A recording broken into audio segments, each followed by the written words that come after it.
next week. We have a new student in our section. Mitchell has joined us. If you don't know Mitchell, he's Hannah's best friend. So he is going to sit right here for a little while.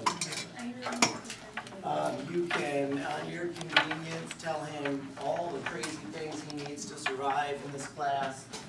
But I'm sure that he'll get to know everything about y'all this hour. Attendance, then we'll talk about these shields a little bit. Get started. We got a lot of sharing to do today, which is always a good thing. I like that. Looking for empty seats, but I don't have any, so we're good. That's awesome.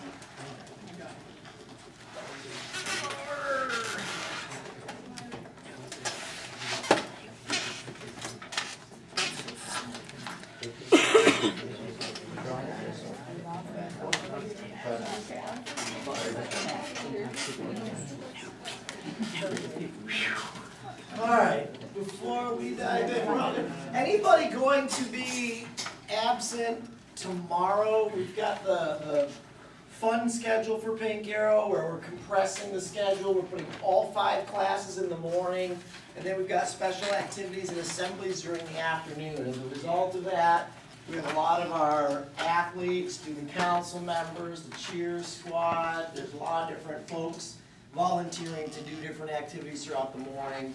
And I just want to kind of get a sense of, does that affect anybody in here that you know that you're going to be out of class tomorrow?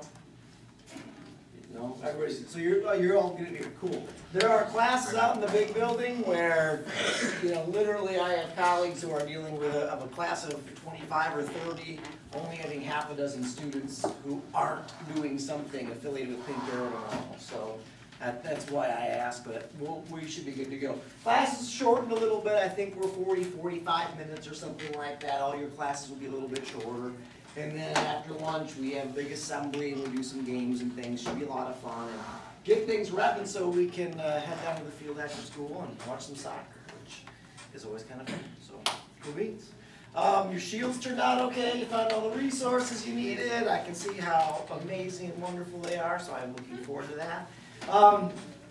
Today's presentations, shield presentations serve a couple of different functions. Function number one is they sort of support me and my mission, and what I hope over the course of the next 12 weeks you recognize and understand and verify that I do not want any of you to leave here in 12 weeks feeling like the only thing I cared about was your grade. That at the end of 12 weeks, if the only impression you have is that Mr. Christian's only cared about my schoolwork, he never took an interest in anything else I have going on in my life. I do not want to give you that impression.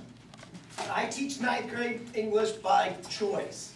This is the career I chose because I like working with kids at this age, at this transition of middle school to high school and the rest of your life. I enjoy that aspect of it. I like English. It's a good subject matter. I like to read and write, and I think what I do is fun.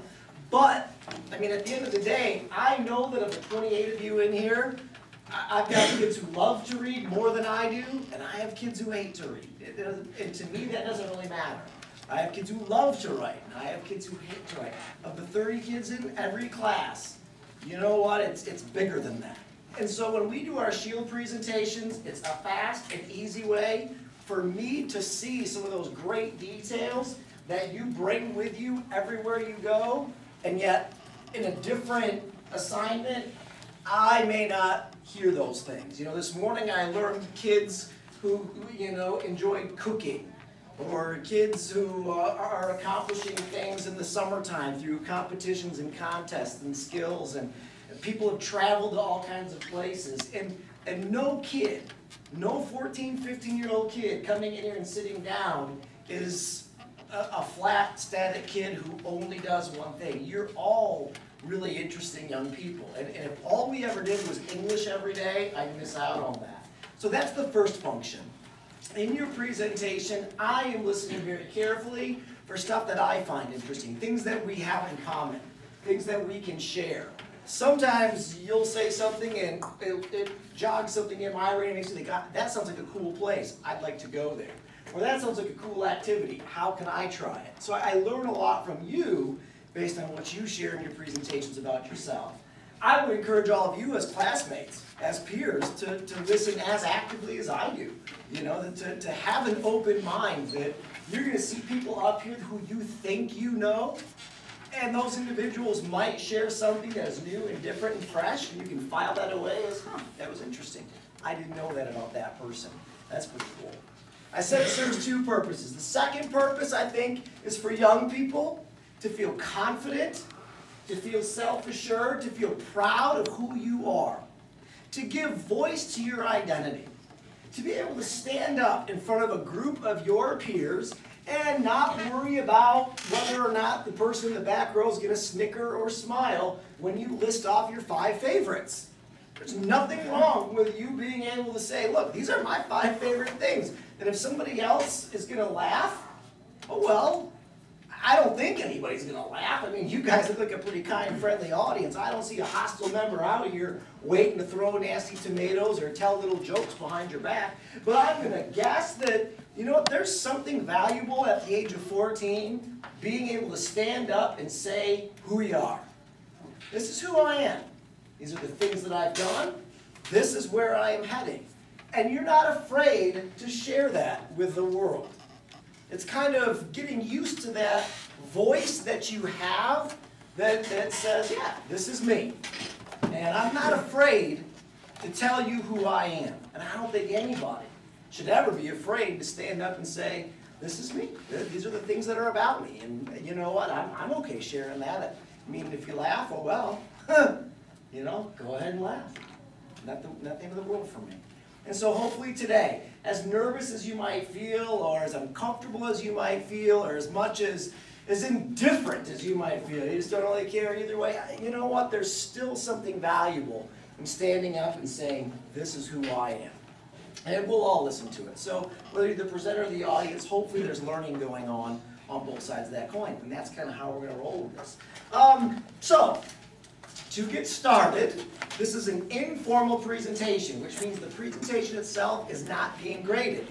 So I'm not sitting back here, you know, wondering if you're covering every little nitpicky aspect of that Shield handout or whatever. That's not my goal. You stand up, you share some things about yourself, we're good to go. However, because it's informal, means we get to interact a little bit.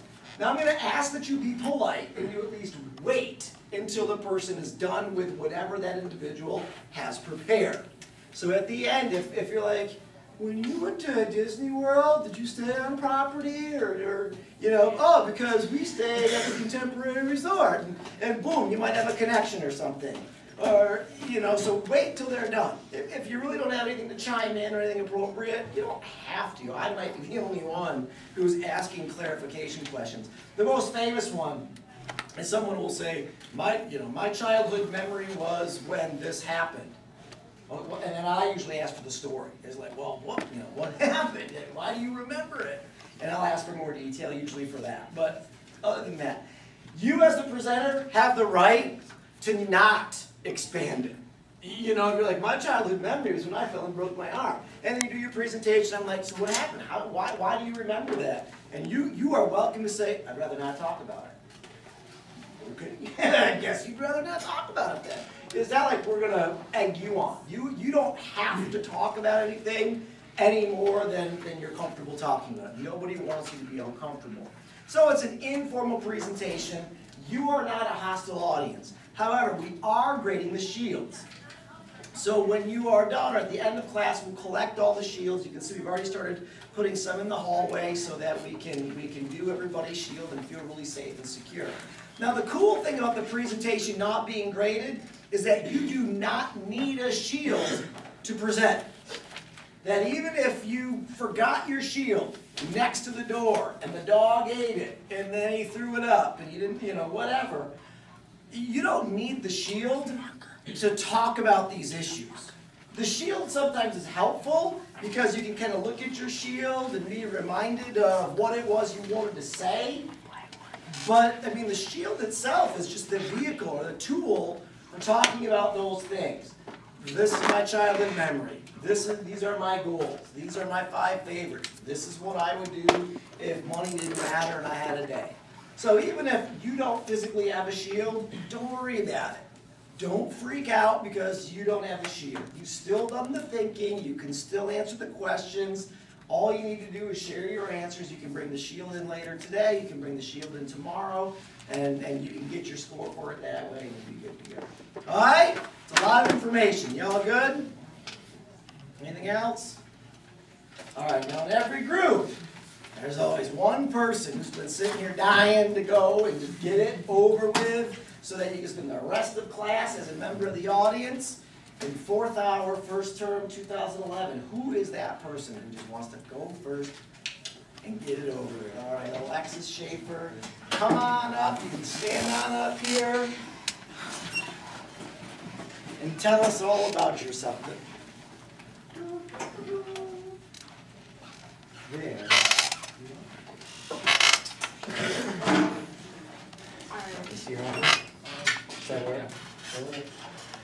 My name is Lexi, and most of my shield is pictures, but the 5 favorite things I like to do is knee board. I like going to bull riding, rodeo stuff. We go to the I-96 Speedway on Saturdays. I spend a lot of time with my cousin Isabel, and I babysit a lot. My mom's best friend, baby Elizabeth. And my grandparents go to the casino a lot, so we go with them. One of my childhood memories is when we crashed a gator, and we caused a lot of damage to it. And another one is when me and my friend Kaylee crashed into a tree and sort of got hurt. And then we like to mud. And then that's just as well, waiting for our brothers to get off the bus. How do you sort of get hurt? Well, we just I was in front and she was in back, and she hit my head.